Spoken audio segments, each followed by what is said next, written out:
Et si je vous disais que ce n'est pas le sucre qui détruit les diabétiques, mais quelque chose de plus silencieux, plus insidieux, une erreur que la médecine classique commet encore chaque jour. Ce que vous allez entendre ici pourrait tout changer. Je suis le docteur Claire Moreau. Pendant plus de 40 ans, j'ai exercé la médecine dans un petit village niché entre les collines de l'Auvergne.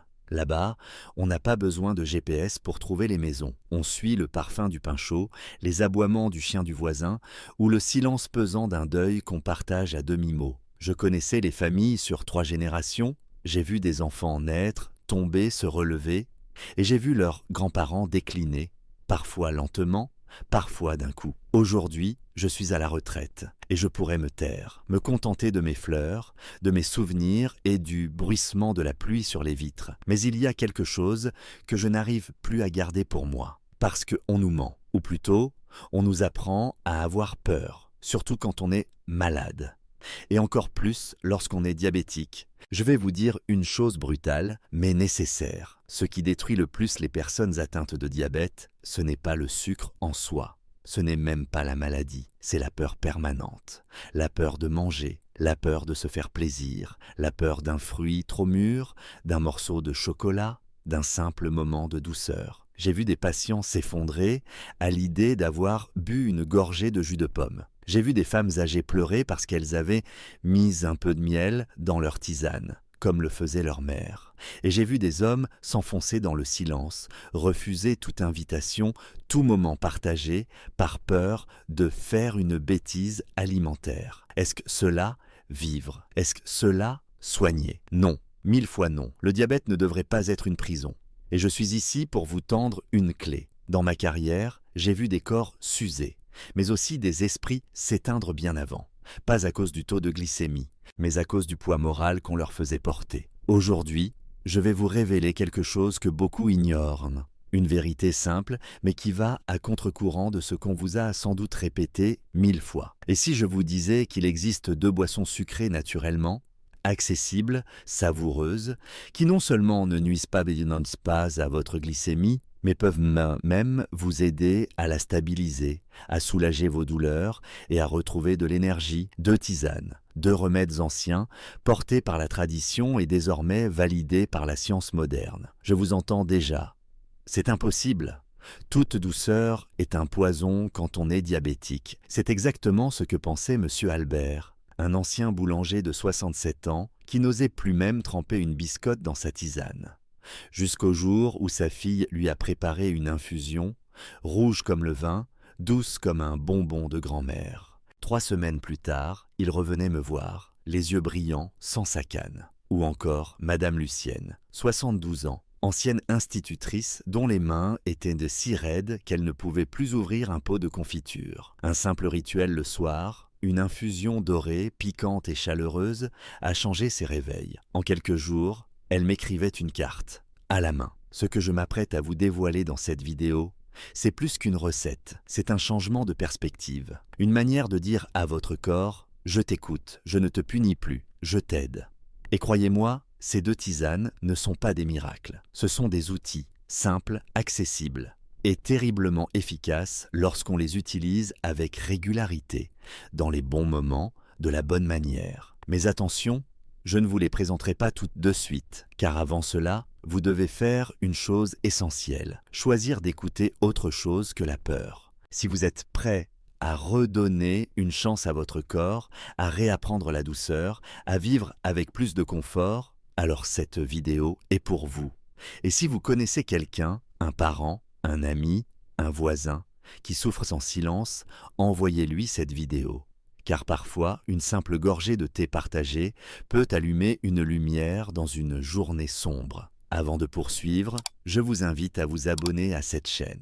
Cela nous donne la force et les moyens de continuer à vous transmettre ces conseils, ces gestes de vie, ces secrets oubliés qui peuvent faire toute la différence. Maintenant, j'aimerais vous poser une question. Selon vous, qu'est-ce qui fatigue le plus une personne atteinte de diabète? A. Le taux de sucre élevé dans le sang. B. Le stress permanent lié à ce que l'on mange, à ce que l'on craint, à ce que l'on s'interdit. Écrivez simplement A ou B dans les commentaires. Votre réponse n'est pas anodine. Elle dit beaucoup sur ce que vous avez vécu, ce que vous ressentez. Et peut-être qu'en la partageant, vous aiderez quelqu'un d'autre à mettre des mots sur son propre fardeau. Alors, que choisissez-vous, A ou B?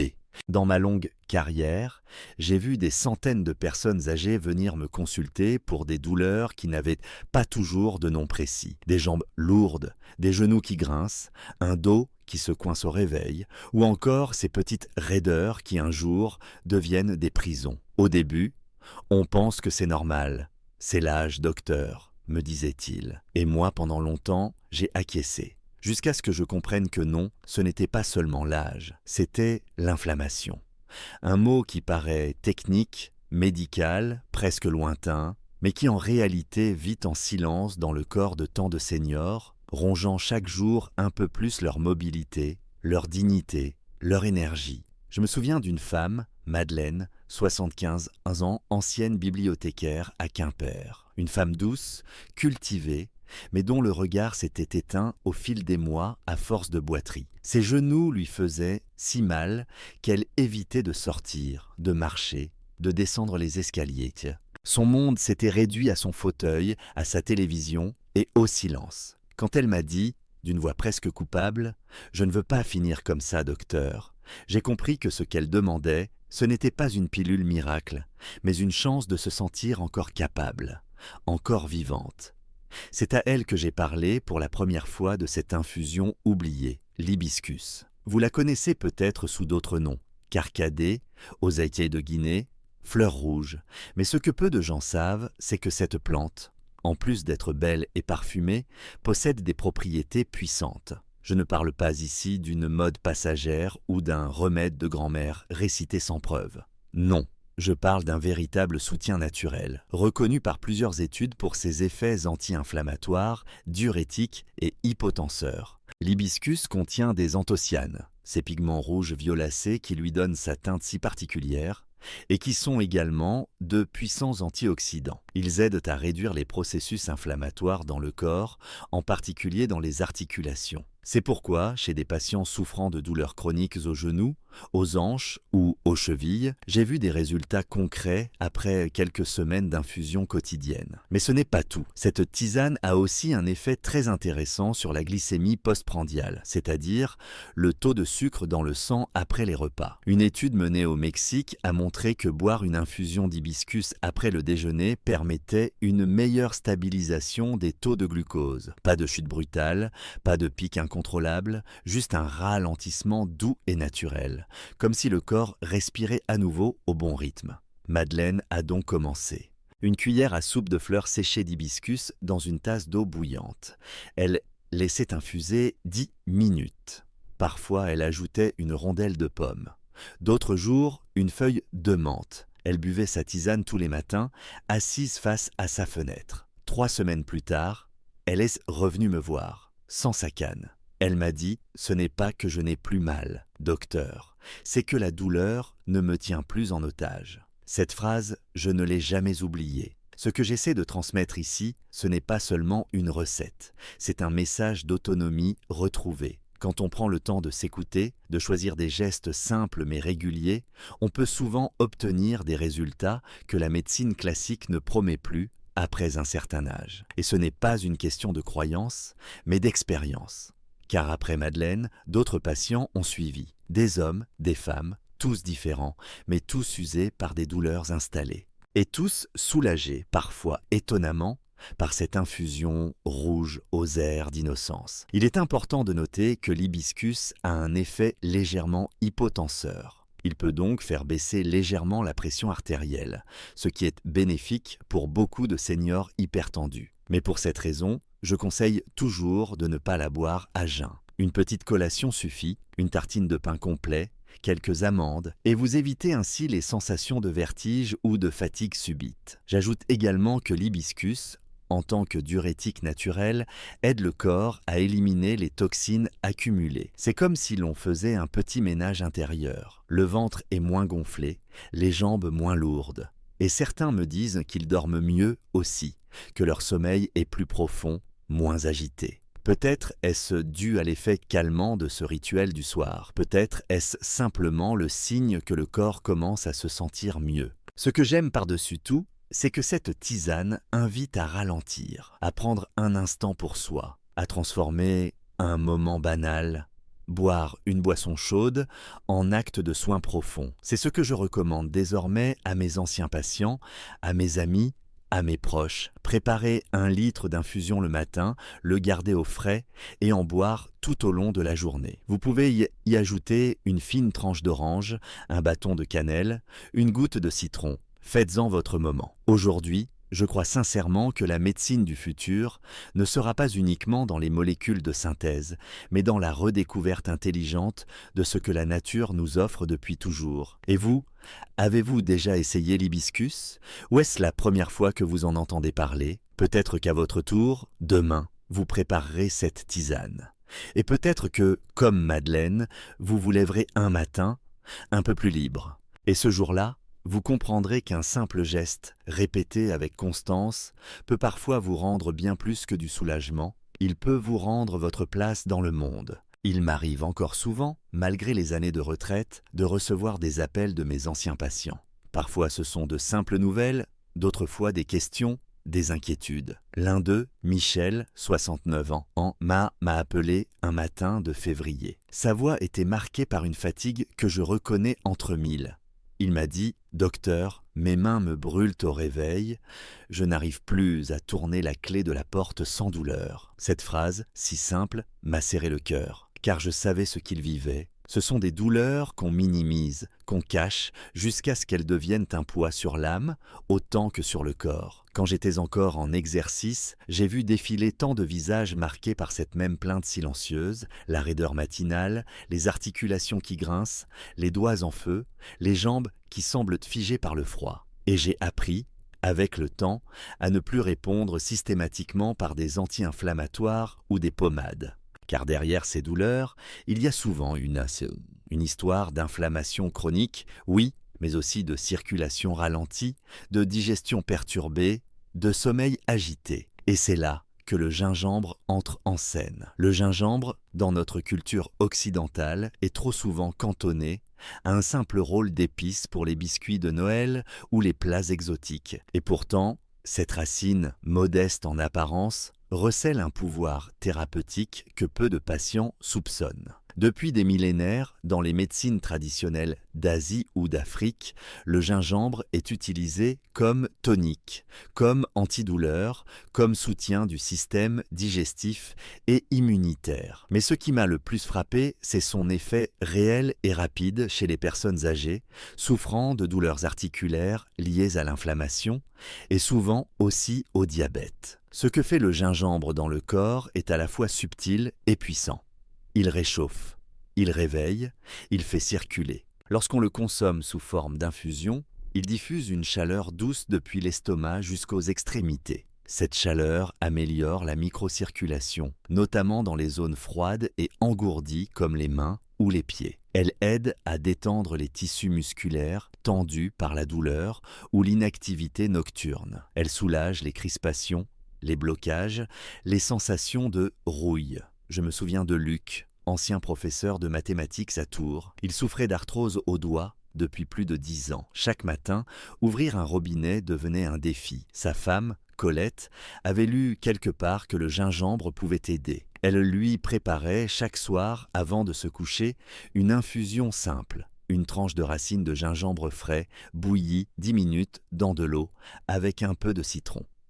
En 2 semaines, Luc a retrouvé de la souplesse. Pas une guérison spectaculaire, non, mais un soulagement durable. Il pouvait boutonner sa chemise sans grimacer. Ce qui me touche le plus dans ce genre de témoignage, ce n'est pas seulement le résultat, mais la simplicité du remède. Une racine, un geste, une constance, et surtout, une volonté de ne pas abandonner. Au-delà de l'effet sur les douleurs articulaires, le gingembre agit aussi profondément sur la digestion. Et cela, pour les personnes âgées, est crucial, car une mauvaise digestion entretient l'inflammation, favorise les troubles du sommeil, aggrave la fatigue. Or, le gingembre stimule les sucs gastriques, favorise le péristaltisme, réduit les ballonnements, les gaz, la lourdeur après repas. Il allège littéralement le ventre, et avec lui, tout le reste du corps semble respirer un peu mieux. Le soir, une infusion de gingembre peut aussi devenir un rituel de transition vers le sommeil. Elle détend, elle calme le système nerveux, elle indique au corps qu'il peut lâcher prise. J'ai connu une femme, Suzanne, ancienne infirmière, qui souffrait d'insomnie depuis la mort de son mari. Elle avait tout essayé, jusqu'au jour où, sur les conseils d'une amie, elle a intégré le gingembre à son rituel du soir. Cela ne l'a pas fait dormir comme un bébé du jour au lendemain, non, mais cela a posé une paix nouvelle dans son corps. Elle me disait « Je n'ai plus peur de la nuit, docteur. Elle vient me chercher doucement maintenant. » Ce que je recommande souvent, c'est de préparer un petit bocal de gingembre frais tranché, à conserver au réfrigérateur, ou même des cubes congelés à jeter dans de l'eau bouillante quand le besoin se fait sentir. Vous pouvez y ajouter un bâton de cannelle, excellent pour la glycémie, une tranche de citron ou un filet de miel si votre taux de sucre le permet. Et surtout, buvez lentement, dans le calme. Le gingembre n'agit pas seulement par sa composition, mais aussi par la manière dont vous l'accueillez. Il faut le dire, le gingembre améliore aussi la gestion du sucre dans le sang. Des recherches montrent qu'il augmente la sensibilité à l'insuline, ce qui permet au corps d'utiliser le glucose plus efficacement, sans le laisser stagner dans le sang. Pour un patient diabétique, cela peut signifier moins de pics glycémiques, moins de fatigue postprandiale, moins de sautes d'humeur. Imaginez une journée où votre énergie est stable, votre esprit clair, vos articulations souples. C'est cela que peut offrir ce simple thé, jour après jour. Je le répète souvent, il ne s'agit pas de magie, il s'agit de constance, une tasse chaque jour, toujours au bon moment, en observant les réactions de votre corps, en dialoguant avec lui, plutôt qu'en le forçant. Alors si vous êtes parmi ceux qui se lèvent avec les mains gonflées, les jambes engourdies, le cœur inquiet, essayez, pas pour remplacer vos traitements, mais pour les accompagner, pour retrouver le plaisir d'un corps qui ne trahit pas, mais qui, peu à peu, se remet à collaborer. Nous n'avons pas toujours besoin de plus, nous avons besoin de mieux. Et parfois, mieux, c'est une racine dorée, bouillie 10 minutes dans une casserole, et partagée avec quelqu'un qu'on aime. Depuis que j'ai quitté mon cabinet, je passe mes matinées dans le calme de mon jardin, au rythme des oiseaux et du vent. Mais quelque chose en moi continue de soigner autrement. Je ne prescris plus d'ordonnances, mais je partage des habitudes, des gestes, des regards différents sur la santé. Avec l'âge, j'ai compris que la médecine la plus profonde n'est pas toujours dans les traitements lourds ni les interventions spectaculaires, mais dans les petits rituels du quotidien. Ces gestes simples, répétés, discrets, qui deviennent des ancres dans la tempête, des appuis pour un corps qui fatigue et un esprit qui vacille. Beaucoup de mes anciens patients venaient de me voir avec une litanie de plaintes. Fatigue chronique, douleur diffuse, morale en dents de scie. Ils avaient tout essayé, disaient-ils. Et pourtant, rien ne semblait durable. Alors, je leur demandais toujours la même chose. Dites-moi comment se passent vos journées, vos matinées, vos repas, vos soirées. Et là, bien souvent, je découvrais l'absence de rythme, l'absence d'attention à soi, une vie faite d'obligations, de médicaments avalés à la hâte, de repas mécaniques, de nuits entrecoupées, une vie où le corps n'a plus sa place, si ce n'est comme source de gêne. C'est là que j'ai commencé à parler de rituels, non pas de routines rigides, mais de moments choisis, porteurs de sens. Et l'un des plus puissants, croyez-le ou non, c'est celui d'une tisane. Oui, une simple tisane. Mais pas n'importe comment, pas n'importe quand. Le matin, avant même que la journée ne commence, je conseille souvent à mes patients de préparer une grande carafe d'infusion, qu'il s'agisse de fleurs d'hibiscus ou de racines de gingembre selon les besoins. Ce geste en apparence anodin devient une déclaration, un pacte avec soi-même. Il dit « Aujourd'hui, je prends soin de moi, pas demain, pas quand tout ira bien, maintenant ». Vous pouvez y ajouter quelques feuilles de menthe, une rondelle de citron, un bâton de cannelle. Le but n'est pas de suivre une recette stricte, mais de créer une boisson à votre image, que vous aurez envie de boire, que vous accueillerez comme une alliée. Une boisson qui vous suivra tout au long de la journée, dans votre sac, sur votre bureau, près de votre fauteuil. Cela peut paraître insignifiant, mais je vous assure que cela ne l'est pas, car cette carafe, visible, palpable, est un rappel constant. À chaque gorgée, vous vous souvenez de votre engagement, de votre droit au bien-être. Et peu à peu, quelque chose change. Le corps s'habitue à recevoir du bon. Régulièrement, l'esprit se calme, la peur recule. Et la régularité fait son œuvre. Il y a aussi la dimension partagée de ce rituel. Je me souviens d'un couple, Bernard et Yvonne, tous deux septuagénaires, qui avaient l'habitude de prendre un apéritif chaque soir depuis 40 ans. Lorsque Bernard a été diagnostiqué diabétique, cette habitude a été brutalement interrompue. Le soir est devenu un moment de vide, de frustration silencieuse. Je leur ai proposé de transformer leur verre du soir en tisane partagée. Au début, ils ont ri, puis ils ont essayé. Ils ont commencé à infuser du gingembre, puis de la verveine, puis de l'hibiscus. Et bientôt, c'est devenu un rendez-vous. Un moment rien qu'à eux, avec ou sans douleur, avec ou sans mots. Je crois profondément que ces gestes partagés ont un pouvoir thérapeutique immense. Ce n'est pas seulement le liquide chaud qui soulage les articulations, c'est la chaleur du lien, c'est le regard qui accompagne la tasse tendue, le silence complice, l'instant de pause. Dans notre monde moderne, tout va vite, trop vite. Et les personnes âgées, surtout celles atteintes de maladies chroniques, se retrouvent souvent invisibles, isolées, mécanisées. Remettre un peu de rituel, c'est remettre de l'humain. Je recommande aussi d'adapter ces rituels selon les saisons. En hiver, l'infusion chaude réconforte, apaise. En été, la version fraîche, avec des glaçons, des zestes d'orange, un peu de basilic, hydrate et revitalise. L'idée, encore une fois, est de faire de chaque gorgée un choix, une attention portée à soi. Certains me demandent « Docteur, est-ce que ça remplace mes médicaments ?» Et je leur réponds toujours « Non, mais cela remplace peut-être une partie du stress, de la solitude, de la résignation que les médicaments ne soignent pas. » Ce que j'ai appris au fil des années, c'est que la santé ne se joue pas seulement dans les analyses de sang.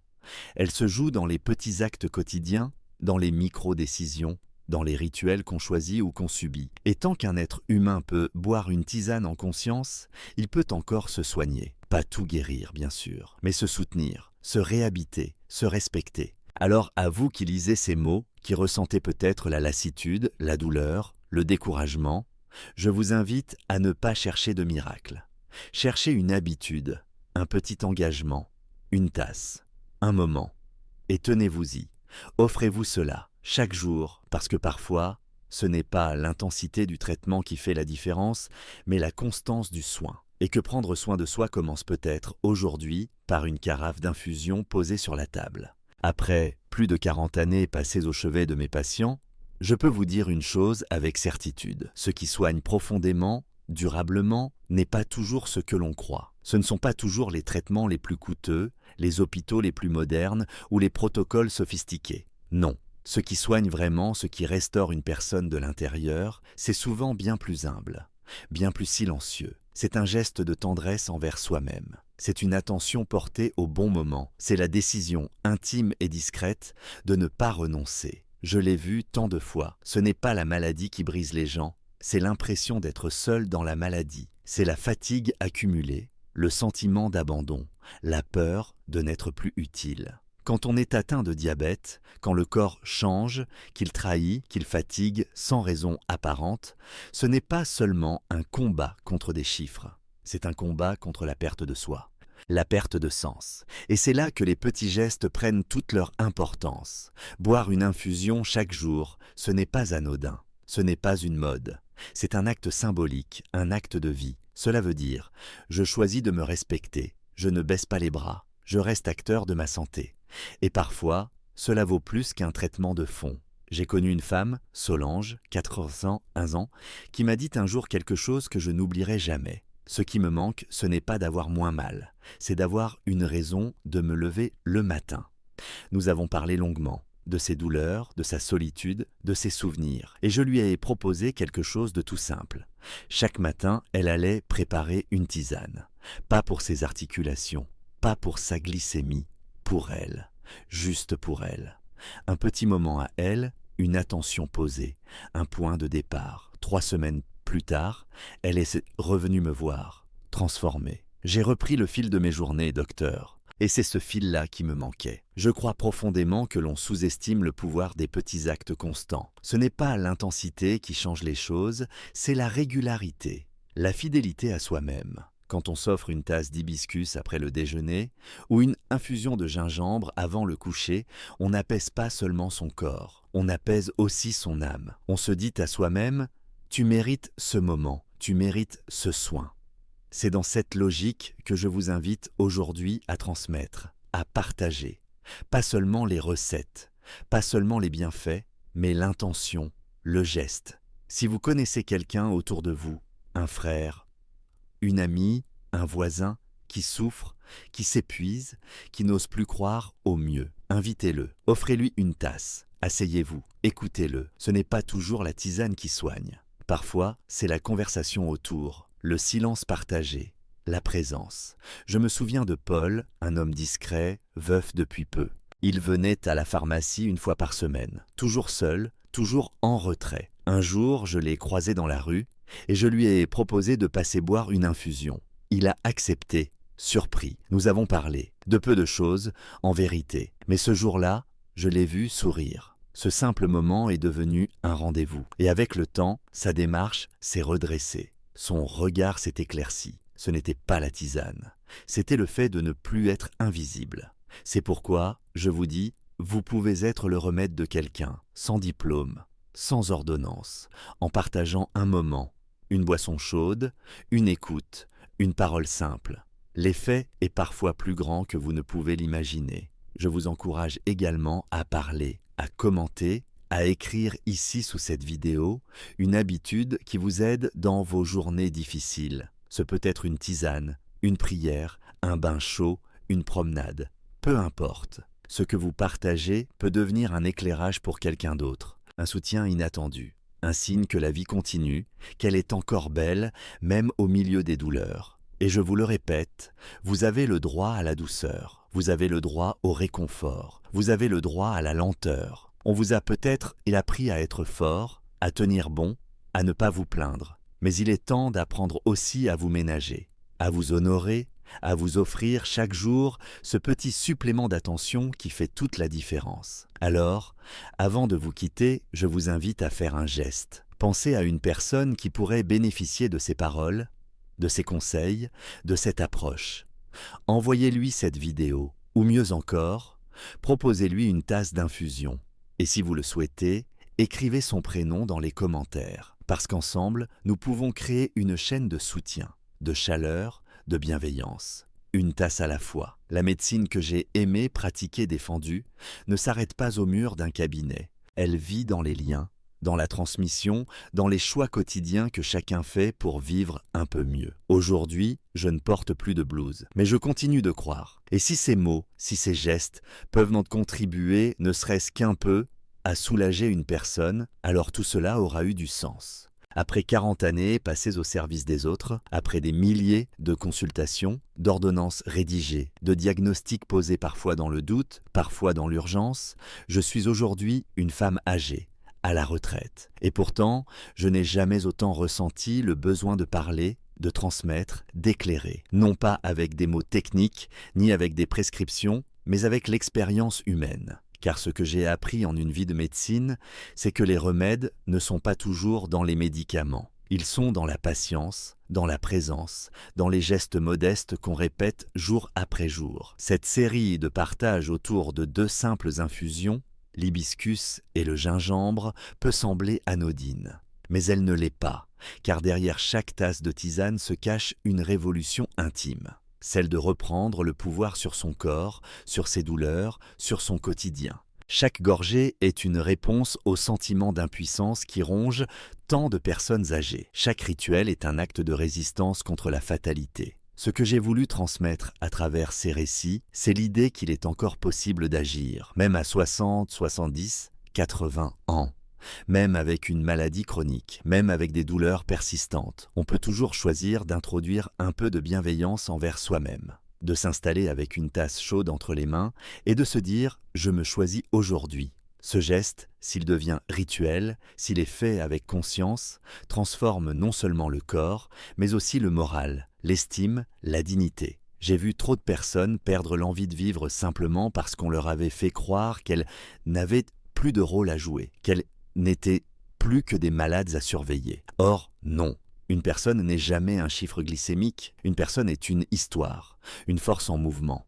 Et parfois, cette force a juste besoin d'un peu de chaleur, d'un peu de présence pour se réveiller. Ce que vous pouvez retenir de tout cela, c'est qu'il ne faut pas attendre que tout aille mal pour agir, et qu'il n'est jamais trop tard pour faire mieux. Une simple habitude, comme boire une infusion chaque jour, peut être le début d'un grand changement. Un changement lent, certes, mais profond, durable. Un changement qui ne guérit peut-être pas tout, mais qui redonne du souffle, du sens, de la paix. La leçon, elle est ça, là. Prenez soin de vous. Non pas parce que vous êtes malade, mais parce que vous méritez d'aller bien. Et appliquez-la dès demain matin. Faites chauffer de l'eau. Choisissez une tisane qui vous plaît. Asseyez-vous quelques minutes. Respirez. Buvez lentement. Ce moment, vous ne le devez à personne. Il est à vous. Et c'est peut-être là que commence votre mieux-être. Maintenant, j'aimerais vous poser une petite question. Toute simple, mais qui en dit long. Quel est, pour vous, le geste le plus simple qui vous aide à vous sentir bien dans votre journée? Est-ce une tasse de thé? Une marche? Un appel à un proche? Écrivez-le dans les commentaires, je vous lirai avec attention. Et peut-être que vos mots en aideront d'autres à trouver leur propre rituel de douceur. Si vous avez apprécié ce contenu, je vous invite avec bienveillance à vous abonner à cette chaîne. Cela me donne le courage et la motivation de continuer à partager ce que j'ai appris durant toute une vie. Et si vous souhaitez aller plus loin dans le soutien, sachez que vous pouvez aussi faire un don, même modeste. Cela m'aide à poursuivre ce travail, malgré mon âge, avec les moyens du bord, pour que ces connaissances, ces conseils, ces gestes de bon sens ne se perdent pas. Merci pour votre écoute, merci pour votre présence. Ensemble, continuons à prendre soin de nous et les uns des autres.